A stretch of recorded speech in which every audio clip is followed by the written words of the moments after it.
Hello and welcome to Bone Up, the podcast all about bones, how we make them, why we break them, and if we fully understand them. I'm David Armstrong. Hi, and I'm Richie Abel. And over this series, we're going to be exploring osteoporosis, bones, what we know and what we're yet to discover. And we hope you will join us on the journey. So for anyone keen to learn more about our infrastructure of calcified collagen, this is Bone Up.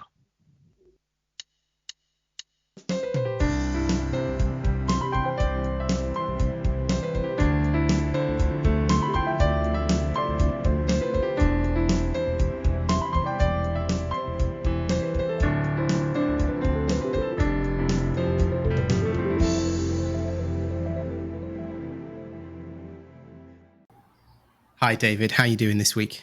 I'm doing well. Thanks, Richie. And yourself? Not bad, not bad.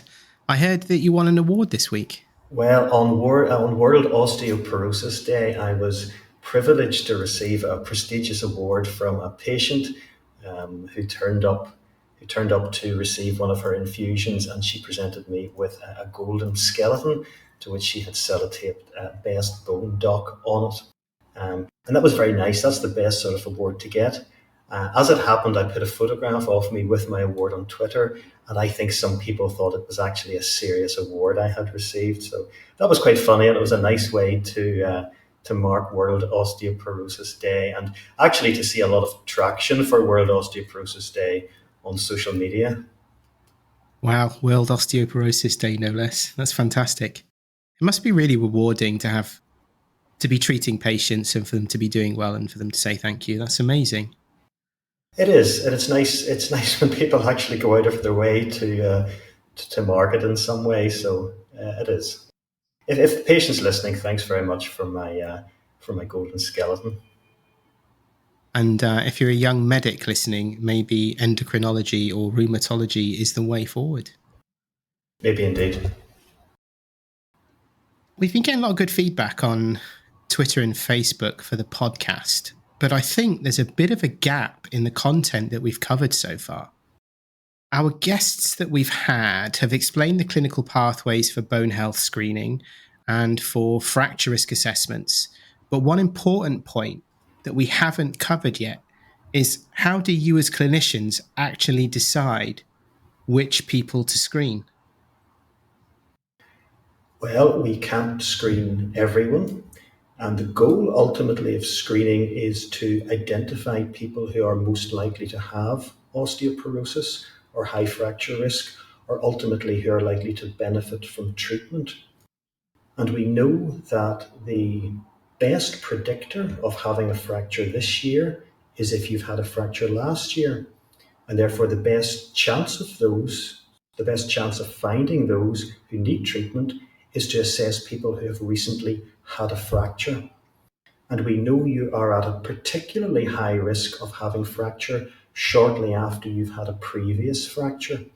So the idea of going out and doing assessments on people who have recently fractured is really the concept behind a fracture liaison service. Okay, so that makes sense. So people who've already had a fracture are most at risk of having another fracture. And you mentioned there a fracture liaison service. What's a fracture liaison service? Well, a fracture liaison service, it varies from place to place, but most basically it involves screening people in your area who have recently fractured. It usually involves having an interview with a nurse specialist or a radiographer, a specialist radiographer, to discuss risk factors and past history and medication. It usually involves having a bone density assessment or a DEXA scan. And it usually involves, or indeed it should involve, having a calculation of a FRAC score. And it means that everyone in your area who has recently had a fracture gets a specific and personalised assessment and prediction of their risk of further fracture. Some fracture liaison services have other aspects. Some, for example, do blood tests. Some offer immediate consultations with doctors, and it varies from place to place. And indeed, one of the questions we ask sometimes is what constitutes a good fracture liaison service, and what should we have as part of our fracture liaison service. FLS started over 20 years ago. The first FLS in the world was in Glasgow, Scotland. It was started by Alistair McClellan and my friend Stephen Gallagher. The first fracture liaison nurse in the world, as far as I know, was Maureen Fraser, and Maureen is known to both you and me as someone who still works for the Royal Osteoporosis Society. So the fracture liaison concept was one of Scotland's many gifts to the world. That's brilliant, along with whiskey and golf. And iron brew, of course.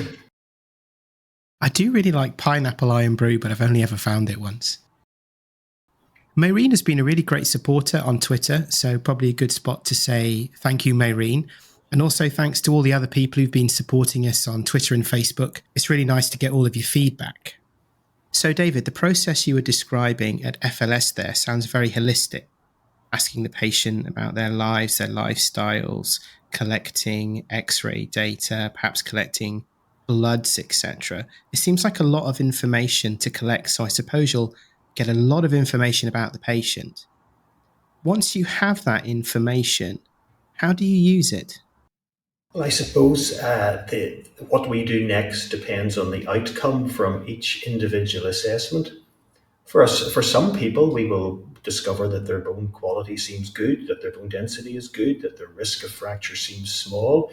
And for those patients, there's not necessarily a lot to do. They can be reassured.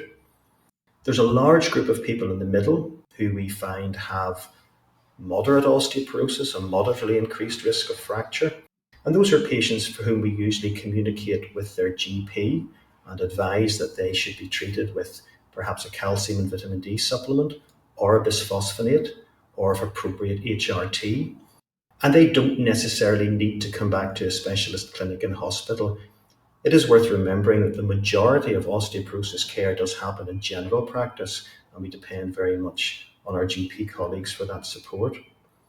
There are a smaller number of patients who are complex cases, who perhaps have very low bone density, or who cannot take bisphosphonates, who have kidney disease, who are on cancer treatment, who have had organ transplants, and many other complex cases. And those patients are usually invited to see me at a clinic so that we can discuss the use of more unusual drugs or the use of other means to maximize their bone health.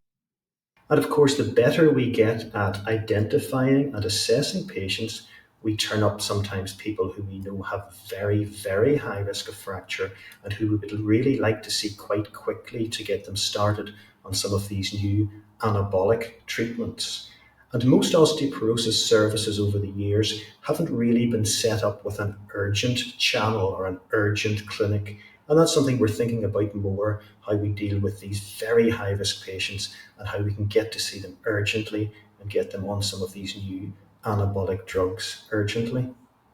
If I'm understanding this correctly, then what you're saying is that you can use the FLS data collected perhaps by the nurses to stratify the risk of the patients. Maybe there's no risk, so they're fine. Maybe there's low risk, so you're using some sort of diet or lifestyle intervention.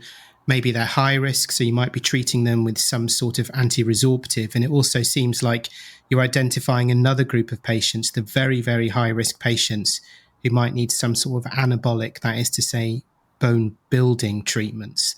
Are these the patients that you're most worried about? They are the patients that we're most worried about. We know that if you have, for example, a vertebral fracture and you have very low bone density, then your chances of further fracture within even the next 6 months are extremely high. For a long time, there wasn't a lot we could do for those patients, but in recent years, there's some new exciting drugs about that can really make a difference to bone density and fracture risk in the short term. So yes, those are patients we nowadays like to see as quickly as possible to get started on the best treatment. So now then might be a good time to bring in today's guest.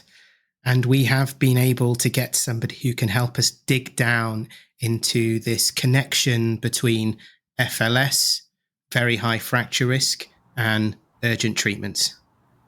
Our guest today is from Oxford University, a consultant in metabolic medicine consultant rheumatologist, and expert in osteoporosis and bone metabolic disease. A warm welcome to our guest today, Dr. Kassim Javiad. How are you today? Oh, very well, Richard. Good to see you. Oh, fantastic. It's really great to talk to you today. You're one of the people that we wanted to talk to at the very start of the podcast when we began this series. So we're both very excited. And hopefully we're going to pick your brain today so we can explore some of the connections between imminent fractures and FLS. But I suppose, speaking from my own point of view as a non-clinician, one thing that strikes me as a bit odd is, why do Fracture Liason Services only screen people over 50 years of age? Thanks, Richard. That's a really good comment. So, the aim of a fracture liaison service is to make sure that you're capturing people after fracture who could have osteoporosis. And when you look at the epidemiology, the risk of osteoporosis really starts going up after the age of 50. It doesn't mean that people who break a bone below 50 won't have osteoporosis. It's just that the risk is much lower.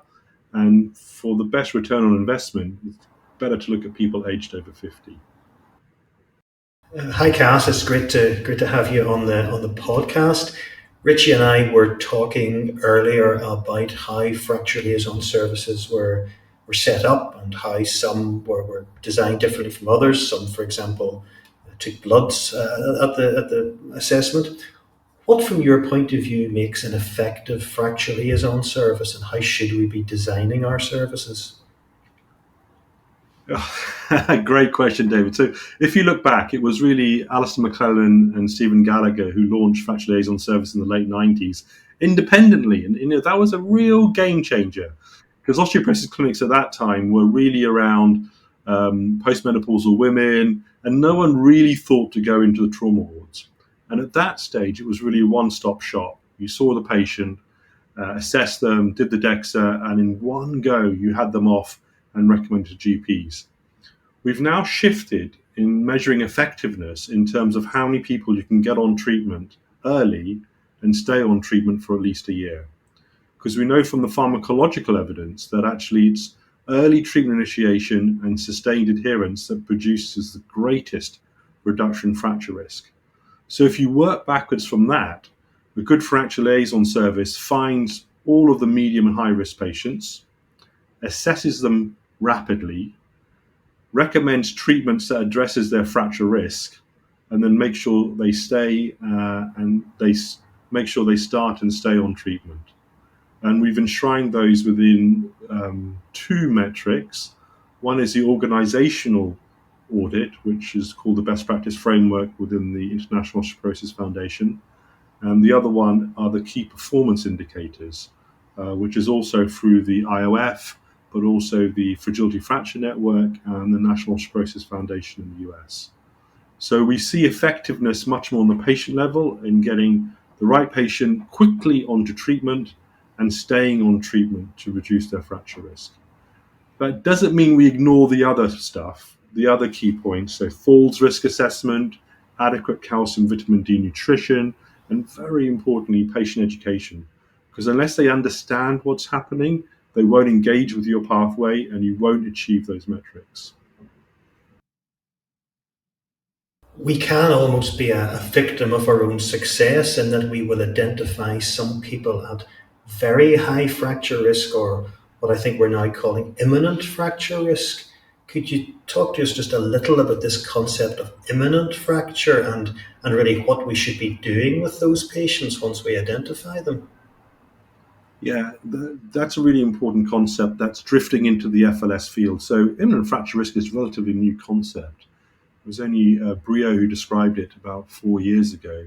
But since then, it's become into the common osteoporosis thinking because of epidemiology. We've realized that fracture risk is not linear. There are some risk factors that cause a spike in short-term fracture risk. And we define imminent fracture risk as a risk of a fracture in the next 2 years. That's a fragility fracture. And that changes what you do because it changes how you assess patients. So if patients have got a major osteoporotic fracture, such as humerus, spine, or humerus, vertebra, or hip, we know that their risk of another fracture in 2 years is extremely high, maybe even 20%. And remember, we normally start treating people who have a 10-year risk of around 20%, and we're now seeing that at 2 years. And the problem we've had in the past is we've never been able to quantify the imminent fracture risk, but the team at Frax have now worked on this, and the new Frax development team will include an imminent fracture risk. So if you think about it, then the patient's completely different. They're not looking at their 10-year risk, which for some patients is a little bit comforting. In the next 10 years, who knows where we're going to be. If you start saying in the next 2 years, you've got a 1 in 5 chance of a fracture that could be life-changing, that engages a patient. But it also means a clinician has to act quickly. We have to screen the patient, make sure there's no secondary causes, make sure they're eligible for treatment, and get them on treatment as soon as possible. And then put whatever you can do, whatever you can throw at them, to keep them on treatment for at least 1 to 2 years. And David, when we were growing up, we had like HRT, alendronate was a big thing, residronate versus alendronate. It's completely different now. We have injectables, we have zeledronate, denosumab, we have PTH analogs. Some of us will soon have access, or already have access, to anti-sclerostin inhibitors. And this is important because it means, based on evidence of head-to-head trials, we can really select the right drug for the right patient and target the treatment more effectively. So people at very high imminent fracture risk, probably isn't worthwhile giving them an oral bisphosphonate. When we model it, 80% of refractures will still happen even if you give them an oral alendronate because of slow onset of therapeutic benefit, really bad adherence. When you go to injectables, you can bring that right down to 50% or even less than 50%. And that's really exciting. We now almost see our fast-track patient who can rapidly be assessed, get on treatment, and one day, maybe even within the trauma visit, be started on very potent treatments. This is interesting, and I didn't realize the numbers were so high.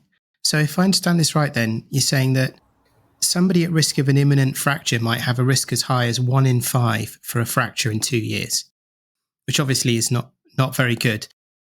But at the same time, with the FLS, you can get somebody diagnosed and treated on the same day. And then you have a very powerful range of medicines that you can give the patients to try and reduce the fracture risk quickly. I suppose that leads to the next question, which is how effective are the fracture liaison services at preventing the fractures, especially given that the risk is so high?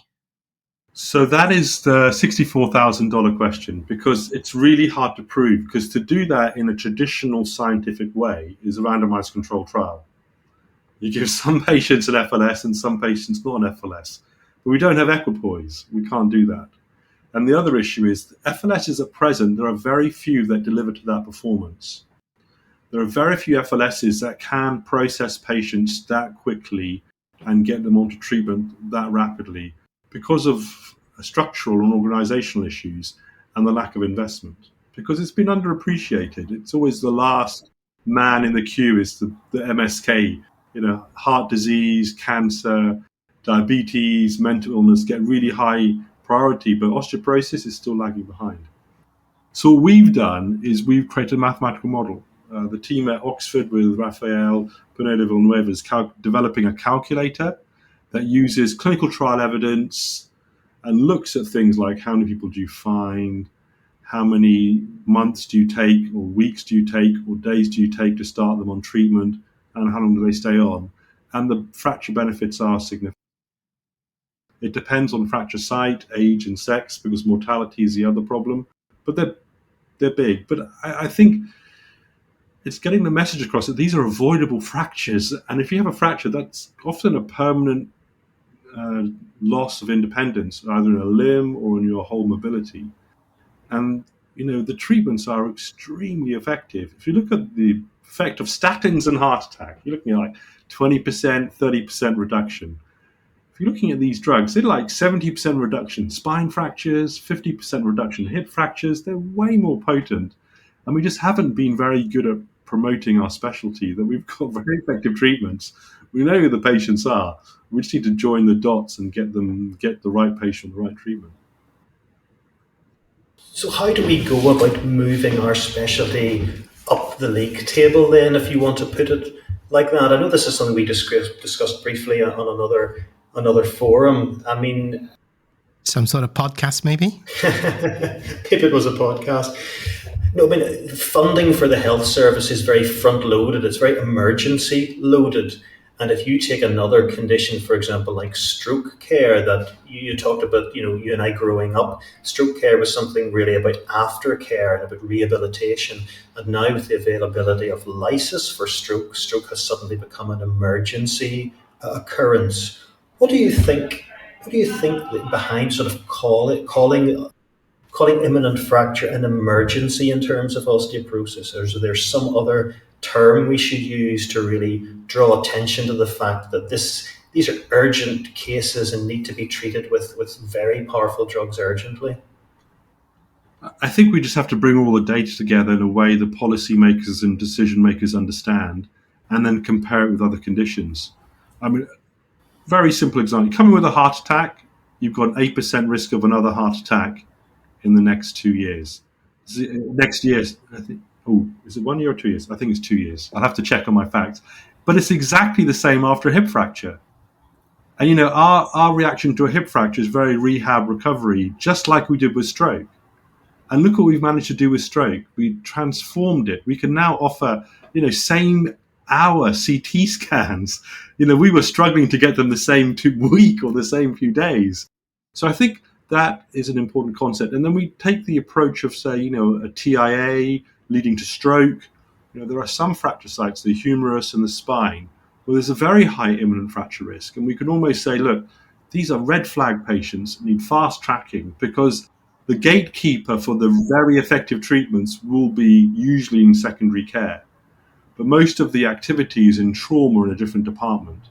So you have to get the patient from the trauma clinic into that secondary care anabolic space as quickly as possible so they can start treatment. And I think as culture, we have to be a lot more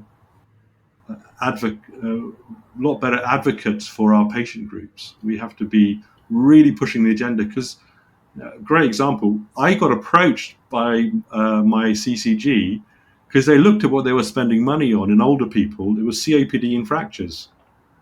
And then they came to me and said, what can you do about fractures? And I said, well, I've been asking for a better FLS for about 5 years. I know what to do. But that's what's going to happen, David. People are going to look at their healthcare system and say, we haven't got any money to do everything. COVID's made everything very complicated.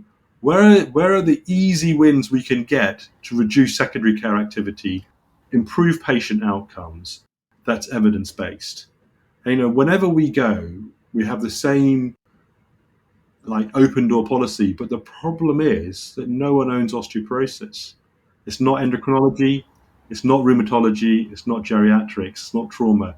And because we don't have a specialty lead, that's really hard for us to say, it's us, we want to do it. But they say, well, the money saving is not where the activity is. That's something I keep saying to Richie. That's what we need. We need bone health and osteoporosis as a specialty rather than just something which a rheumatologist does a little of or an endocrinologist does a little of. But that's probably a topic for another podcast. When I first started out as a researcher in osteoporosis, I didn't really know who to go and talk to. It's really confusing. Let's just assume for a minute that we did have a speciality for osteoporosis, and there was a group of doctors who would be, the right advocate. Whose door would we have to kick in order to get more money and more attention, more care for your patients? Well, there's two doors. There's a top-down door and the bottom-up door. So bottom-up is easy. It's your hospital, your local health system to say, look, this is the local need, this is the local delivery, and these are the avoided fractures that are messing up your local healthcare system. But the local decision maker will always look at the top and say, what is the government telling me are my healthcare priorities? What's in the long-term care plan? What's in the COVID recovery plan? A great example, Chris Whitty did this thing about coastal deprivation and long-term conditions.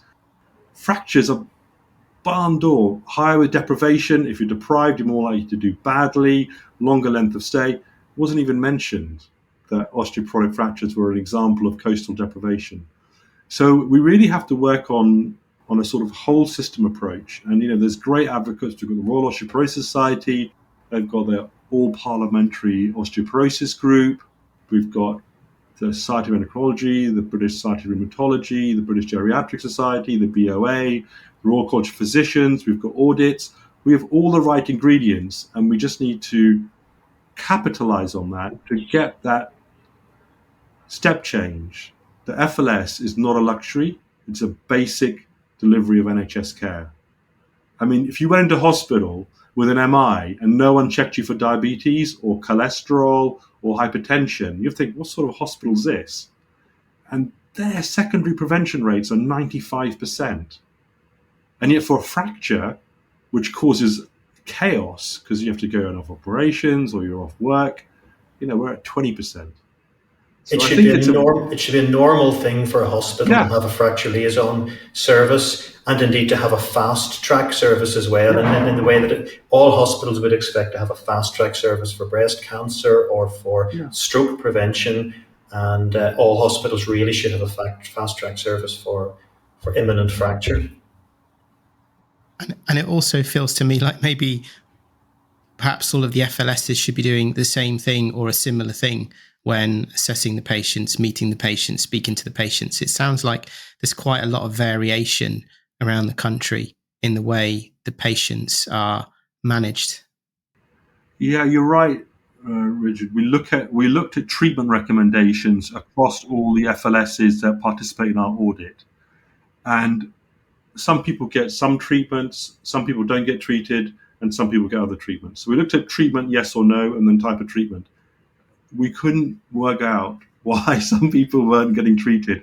We looked at age, fracture site, the variability. Okay, some won't have osteoporosis by DEXA, but there was a lot of variability, and there are some differences in clinical pathways, but I think those are marginal gains. I think the biggest gain is that most services aren't funded very well. They'll say, I want an FLS, and they'll go, fine, I'll give you a nurse, and I'll give you half an administrator. They won't say, well, how many patients do you have to see? 3,500. Okay, that's going to take about 4 nurses, 2 administrators, and maybe a lead nurse as well. They don't think like that. They say, let's just tick the box. And I think the beauty of the FLSDB is it's showing where there are service gaps because of resourcing issues. And then, we'll work with them with quality improvement to align their guidelines. But I think it's more resourcing than pathways differences. Does that make sense, Richie? It does, yes. And this is really interesting. One of the courses I teach at Imperial is research skills. And I teach the medics, and what I try to teach them is that as a medic, they need research skills because they are going to have to be able to fight for resources when they are doctors. And the way that they will do that is by collecting data on their services to show that they need more resources and what the kickback would be if they had those extra resources, especially things like staffing levels. So I'm going to clip this out and put it into the online teaching that the students at Imperial get. And or maybe I should just put the link in and we can push up the downloads a bit here. Before we finish, I have one last question for you. Something that has cropped up in this podcast again and again and again and again is that maybe osteoporosis is underrepresented, underestimated in the wider world. I have, since I've been working on osteoporosis, Kassim, you are somebody who's come up again and again and again and again as one of the key advocates for our field. I've seen you deliver webinars. I've seen you deliver conference talks. You recently had a stint as the president of the British Orthopaedic Research Society. And I'm always impressed, including today, by your enthusiasm and your energy and your drive. And we need more people like you in our field. Where does your enthusiasm and drive come from? How do you manage to fit more than 24 hours a day into 24 hours a day? So if you work for me, I don't. I'm behind on my emails. But I suppose it's actually a simple ask. I had a great mentor, Cyrus Cooper, who said, what do you want to be known for? And he said, you're going to be known for research or clinical. And I don't really. I think it goes beyond that. For me, it's like a very simple problem, FLS. I can explain it to my 4-year-old that if you break a bone and you might have another one, you should get checked to see how strong your bones are. It's not a very difficult concept. And yet, it takes inordinate skill to bring together all of the levers so they're aligned. Get that alignment with policy, with the research, with the data, with the clinicians, with quality improvement, and it's so satisfying because for me there is no doubt that every hospital will have an FLS. I have no doubt. It's inevitable. My only question is, can I get there in 3 years, 5 years, or 10 years? And I'm working as hard as I can. And I seem to have lots of energy, but I have a fantastic team around me to support me, push me, challenge me, and I have great patients who do the same. They push me, challenge me, and I'm lucky because I can cross both bridges. I've done epidemiology. I was lucky enough to have a PhD. I understand data. I understand statistics, and I understand clinical, and I work clinically as well. And it's that beautiful place of being a job that you enjoy, that's never boring, that is always challenging, and we're doing something that just feels right. And Richard, when you're in a field that feels right, there is no limit. You don't ask yourself, is this too much? You just do whatever it takes to get the job done, and it's been very satisfying. So I haven't given you a very good answer, not just being asked that sort of question, but that's why I do it, because it's the benefit. I mean, Cyrus taught me from epidemiology, you can do a lot as a doctor, but if you can change a guideline or change a world system, the amount of patients you help is insane. And that tantalizing vision that, one day David and I will chuckle that you could go into hospital with a fracture and no one thought osteoporosis. That will be gone. That will be like, oh God, they didn't do that anymore. Wow, they just paid for all those operations. I complete belief that will be gone. It's just when. And it's our challenge for this generation and the next generation of medics to get us to that place. Because once we get there, we won't go back. It's not like I have to keep telling people that once you had a heart attack, check for diabetes. It's just in the system.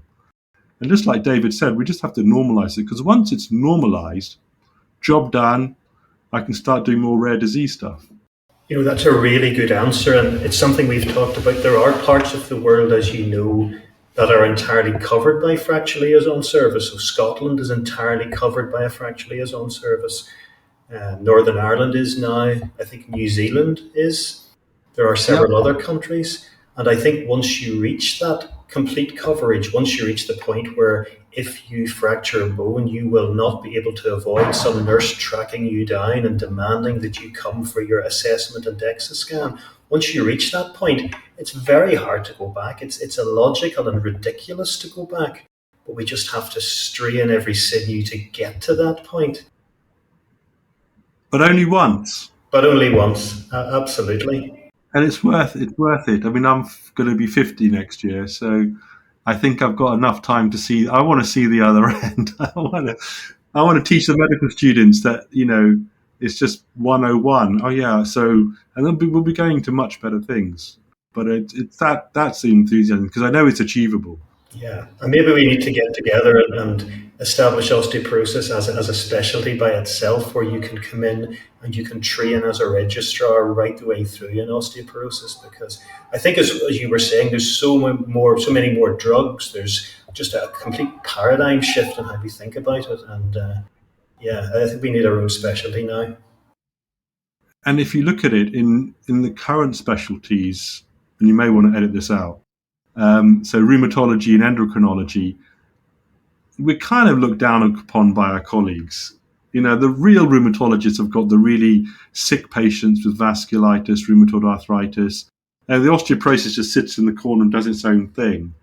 And now we've got biologics that are a little bit more expensive. That's a good thing.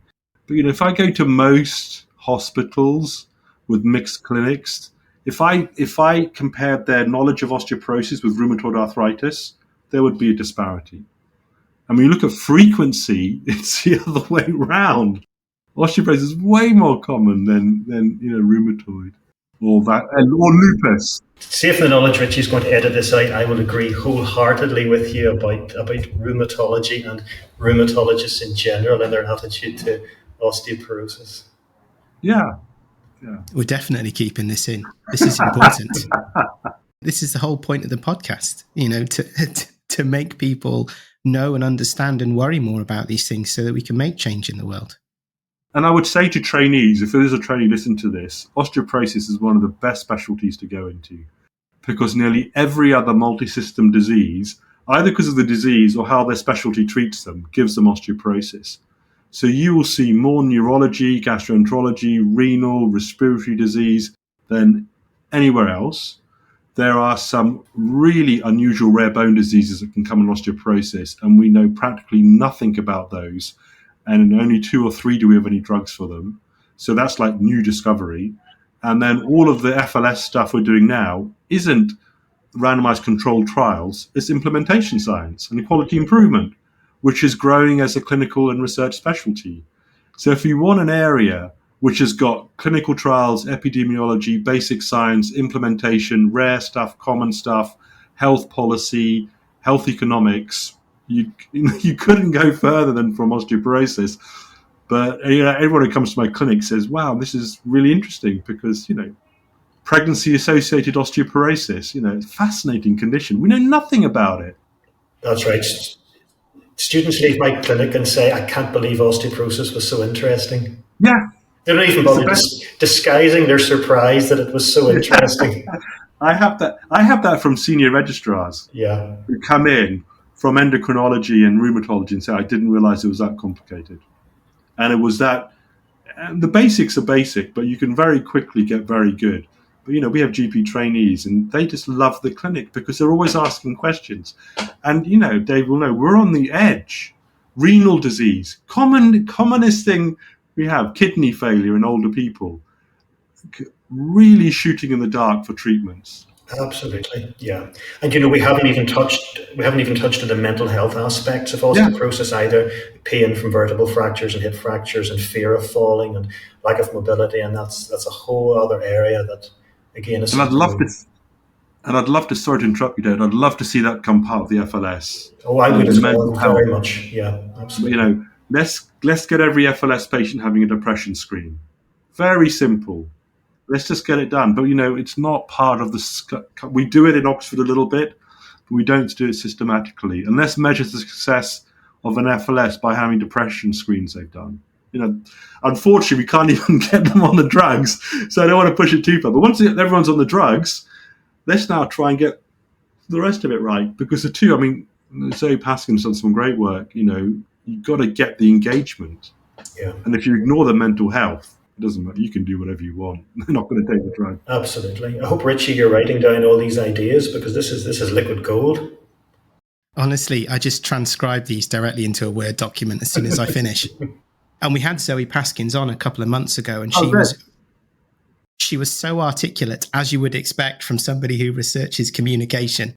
So I'd highly recommend anybody who hasn't listened to that one goes back and listen to it. It's really fabulous. And today I was very careful. I said 1 in 5 when we were talking about the risk, not 20%, which is what Zoe told us. I'm an epidemiologist, so for me, 1 in 5 is 20%, but you're quite right for the listen wider audience. Okay, we could go on.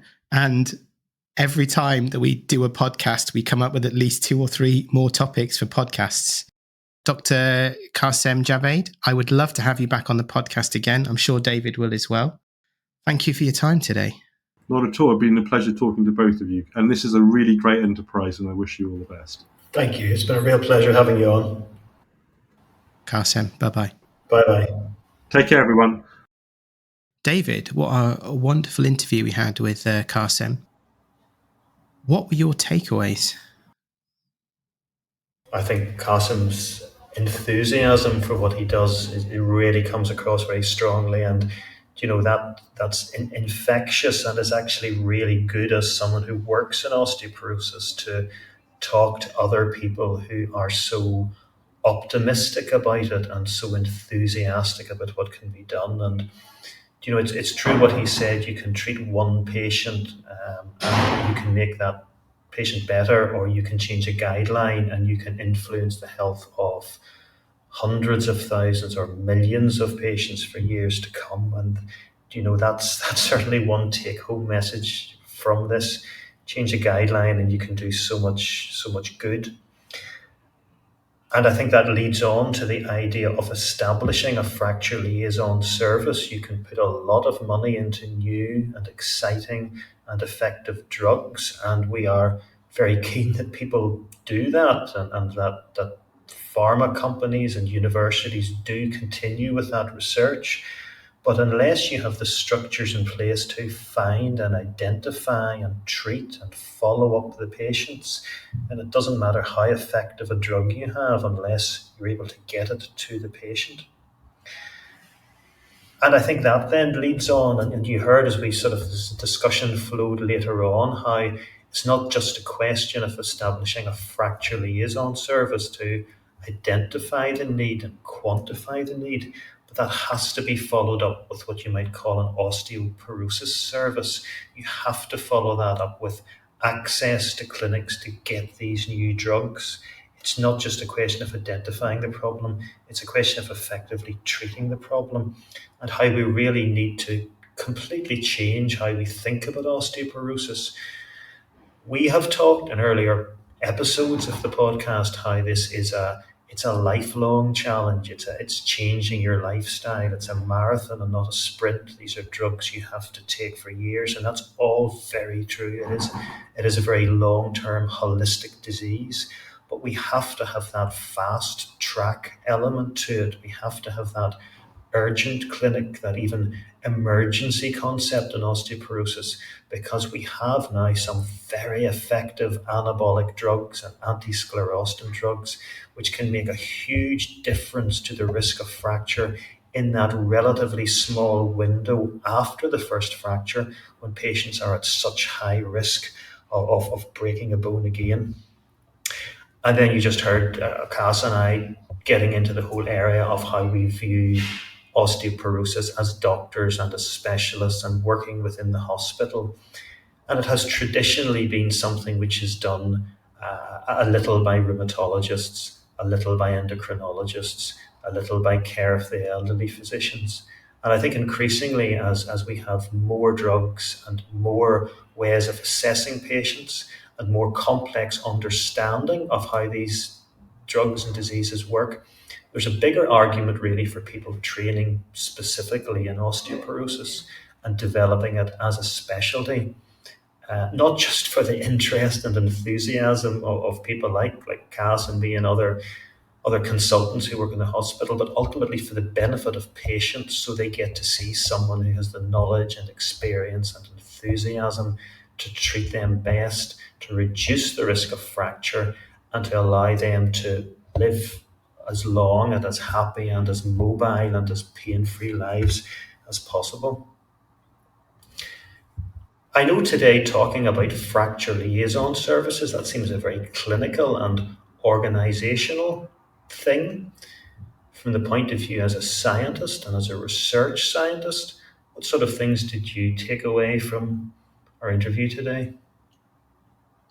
I suppose the main thing that I took away is, even though there is a very strong evidence base for FLS, for the powerful treatments that are given out after people have attended FLS to prevent fractures, given the huge body of evidence, I'm really surprised that more isn't being done to set up FLS, all over the country and even all over the world.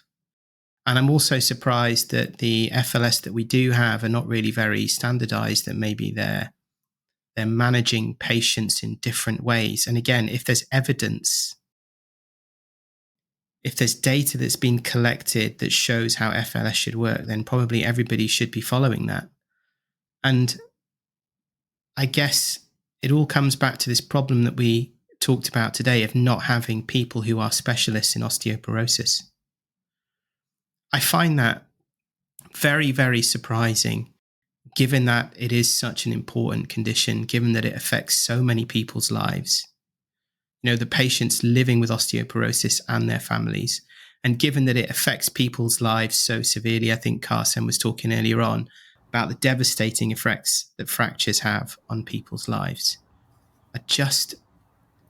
It annoys me and makes me sad that more is not being done. As a scientist, it must seem strange that you have the data there. We know that it works. It's easy to implement.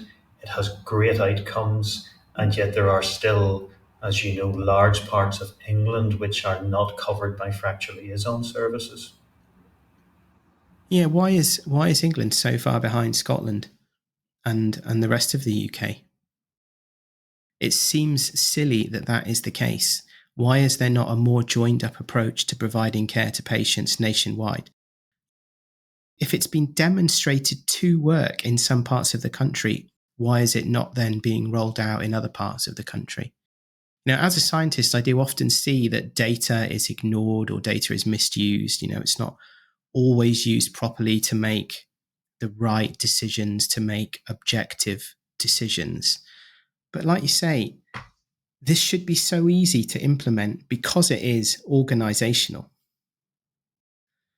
And the data and evidence is there. It seems like an easy win. This is a no-brainer.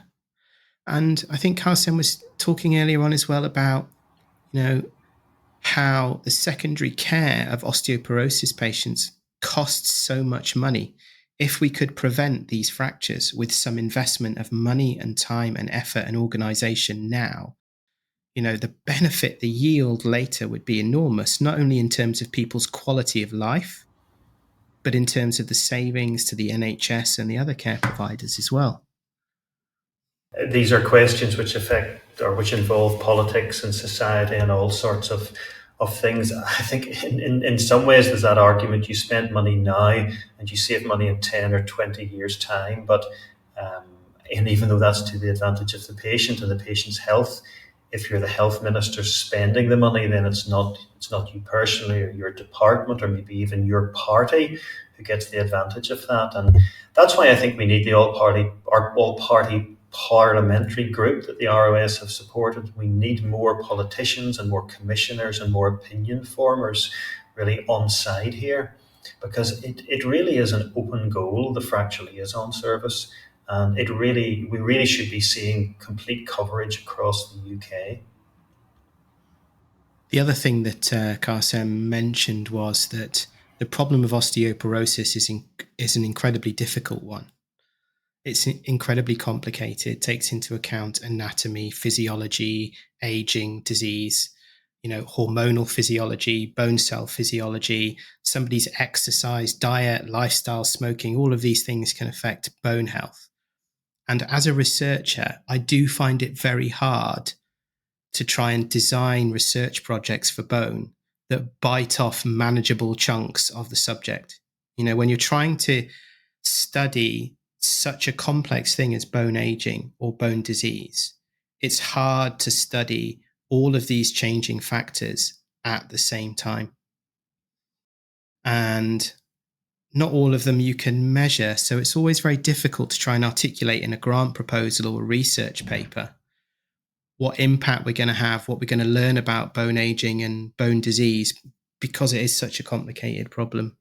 And I always struggle to explain osteoporosis in grant proposals. And I really like having these interviews with our guests because it helps me to understand and learn how to explain better. I think we're both getting a lot from this and learning a lot from this, and I hope our listeners are too. And we'd love to hear your feedback on anything we've talked about, but particularly anything that you heard today. And indeed, if you're a commissioner and you're keen to commission a Fracture Liaison Service, then please do let us know, and we'd be keen to point you in the right direction. Okay. Bye, everyone. Bye now.